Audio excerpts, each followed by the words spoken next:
দেশবাসী, আপনারা নিশ্চয়ই ইতিমধ্যে অবগত হয়েছেন, গত 9 তারিখে ঢাকার রাজপথ তথা মিটফোর্ডে একজন আমার ভাইকে যুবদলের ভাইয়েরা চাঁদা না দেওয়ার কারণে পাথর মেরে হত্যা করেছে এবং হত্যা করে শুধুই ক্ষান্ত হয়নি, লাশের উপরে নগ্ন নৃত্য করে যেই দৃষ্টান্ত দেখিয়েছে, এই দৃষ্টান্ত গত 17 বছরেও বাংলাদেশের ইতিহাসে সে ফ্যাসিস্ট হাসিনার সরকারও দেখাতে পারেনি।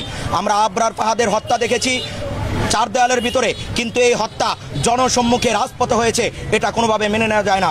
জুলাইয়ের অভ্যুত্থানের পরে আমরা বিএনপির যেই ঔদ্ধত্যপূর্ণ আচরণ দেখতেছি, এই 11 মাসে তাদের অন্তর্গ্রহণে প্রায় 200-র মতো মানুষ হত্যা হয়েছে। চারিদিকে চাঁদাবাজি, টেন্ডারবাজি, খুল দখল, এটা কোনো বাংলাদেশের মানুষ মেনে নিতে পারে না। অতএব ডক্টর ইউনূস সাহেবকে বলবো, অনতিবিলম্বে আপনার উপরে যেই দায়িত্ব দেওয়া হয়েছে, যেই রক্তের উপরে আপনি ক্ষমতা নিয়েছেন, অনতিবিলম্বে এই সন্ত্রাসীদের আইনের আওতা আনুন, বিচার ব্যবস্থা সংস্কার করুন, রাষ্ট্র ব্যবস্থা সংস্কার করুন, নির্বাচন ব্যবস্থা সংস্কার করুন। সাথে সাথে বিএনপির ভারপ্রাপ্ত চেয়ারম্যান তারেক রহমানকে বলবো, অনতিবিলম্বে আপনার দলের সকল নেতাকর্মীদের লাগাম টেনে ধরুন। আন্নচেত আগামীর বাংলাদেশে যে ক্ষমতা আসার স্বপ্ন দেখতেছেন, ক্ষমতা আসার আগে আপনাদের বিদায়ের পালার ঘণ্টা বাংলার জনগণ বাজিয়ে দিবে ইনশাল্লাহ। সে আশাবাদ আমরা ব্যক্ত করতে পারি।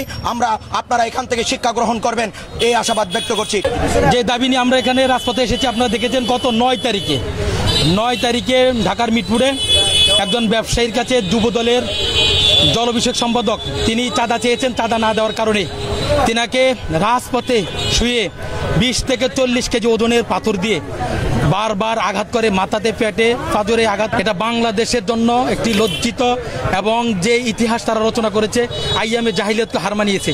এটা আমরা আশা করি নেই, এটা যারা করেছে তারা যুবদলের সাথে সম্পৃক্ত।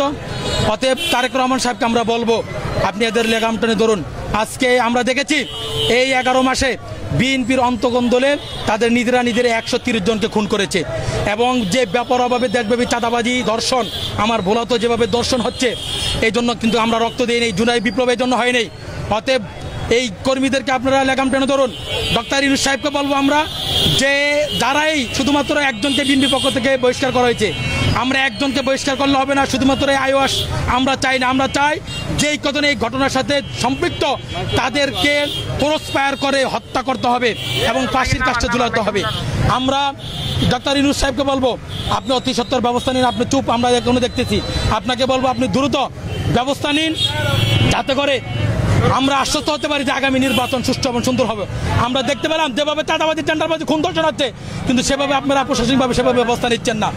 অতএব কথা স্পষ্ট, যারা দর্শক, যারা খুনি, যারা সন্ত্রাসী, তারা কোনো দলের কর্মী হতে পারবে না। যদিও আমরা দেখতে পেলাম এই খুনিরা, এই চাঁদাবাজিরা যে কোনো দলের ছত্রছায়ায় আজকে তারা এই জাতীয় চাঁদাবাজি এবং টেন্ডারবাজি, খুন ধর্ষণ চালিয়ে যাচ্ছে। অতএব আমাদের দাবি হলো, যারা এই খুনি তাদেরকে উপযুক্ত বিচার দিতে হবে, আইনের আওতা আনতে হবে। অন্যথায় পীর সাহেব চরমায় যে কোনো কঠোর কর্মসূচি দিবে, আমরাও প্রস্তুত রয়েছি। আমরা কঠোর থেকে কঠোর কর্মসূচির জন্য ইনশাল্লাহ প্রস্তুত রয়েছি।